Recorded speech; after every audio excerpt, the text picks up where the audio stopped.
Welcome back to some new r/petty revenge stories, where people share small victories over those who wronged them. I hope you had a great day.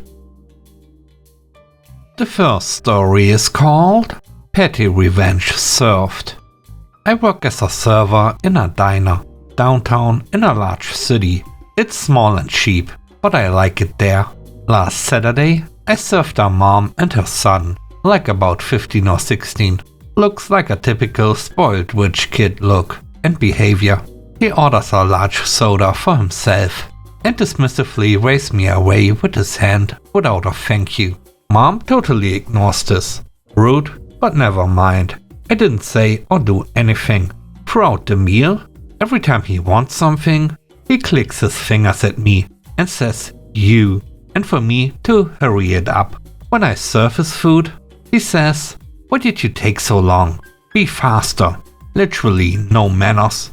He gets a lot of refills of his soda and complains about literally everything to me. Mom ignores his rude behavior and is just on her phone. I was glad to see them both leave. Later, they come back and he's clearly looking uncomfortable. Now, we are only a small diner and have a tiny customer bathroom out back. Sadly, because of people trying to sleep in the stalls, it requires a key. From the way he's acting, he obviously needs to go, squirming around and looking awkward. All these refills clearly caught up with him. He asked me where the bathroom is, because there's not obviously one in the main part of the diner. I put on my best customer service face and say, "Sorry, the bathroom is for customers only," even though he was here only a few minutes ago. Technically, he's no longer a customer. He groaned and shifted around a bit. "But I really gotta go." I smiled and said, "Sorry, I'll check with my manager." I went out back for a few minutes to do nothing. I come back out. He's standing by the counter, pressing his legs together. Mom is clearly getting impatient with him. "We'll just get you the bathroom key in a moment," I say, smiling, then just go about my job, ignoring him as he looks more frantic. Eventually, the mom says, "I'm not waiting around all day for you to use the toilet," and hurries him back out the door as he whines about really needing to go. Luckily, there aren't many places with public bathrooms in this part of town. Petty revenge served. The next story is called Unsubscribed Her. This occurred during 2020. We had a new manager hired. Not my manager, but a manager whose job crossed over to my work. In one-on-one emails, she was always rude and short, being sort of vague in describing what she needs. If you dare send a response asking for clarification, she was beyond rude. No one really knew who she was, except by name and the department she worked in, but it was clear that no one liked this person because of how rude she was, and she seemed to push her weight around to get what she wanted. One of the other things that really annoyed me about her was her constant forwarding of emails from email lists that she subscribed to, many of which had nothing to do with our work, at least one a day at certain times. Well, one day, after constantly receiving these email forwards, I scrolled to the bottom to see if an unsubscribe option was available at the bottom of the email. Sure enough, there it was. I clicked on it and was happy to see her email address appear in the confirmation window to unsubscribe. So I confirmed and continued to do this for several weeks. During this time, the forwards became less and less frequent until it ended completely. I can't say for sure, but I like to think I unsubscribed her from all of her subscriptions, and this ended her email forwards. The third story is called My Spot. I don't have a drive. I keep the car in the public car park next to my flat. It's a 2-minute walk. It has CCTV that is actually being used, and the permit isn't that expensive. A few weeks after we moved here, I have found my spot. Well, it technically wasn't mine. We don't have delegated spaces, but I used that spot for over a year, and no one had any problems with that. It wasn't under any trees. It was next to a fence on one side, perpendicular to any other spots. so no one parked next to me on the other side. And it was easy to turn around. This is the only long stay car park in the town center, so it's always fully packed between around 9 AM till 5 to 6 PM.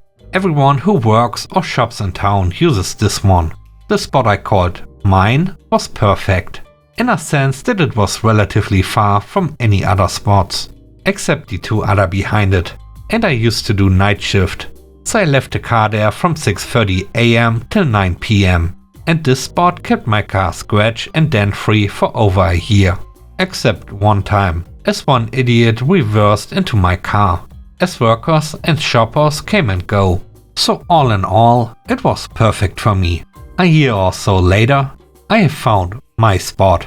Someone new moved into some of the flats and wanted my spot. First, they left their car there, even though they must have seen mine there pretty much every day. I didn't mind if it wasn't available.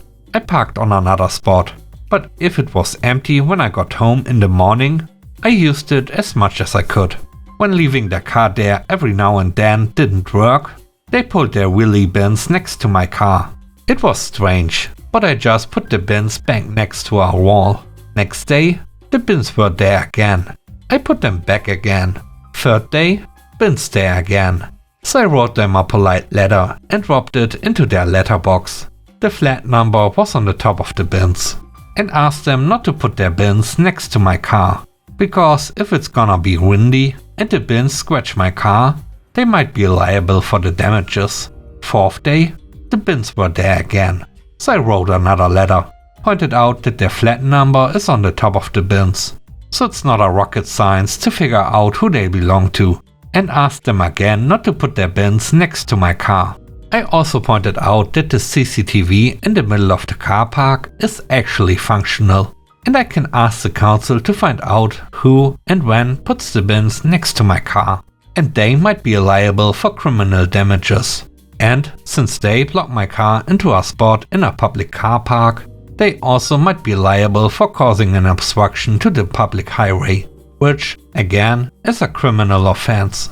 Fifth day, the bins were there again.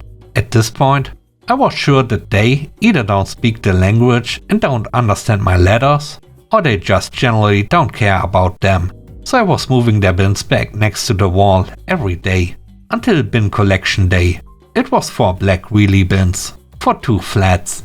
As I've got home in the morning, I lined them up next to the fence, and then, very slowly parked next to them, so close that my finger wouldn't fit between my car and their bins.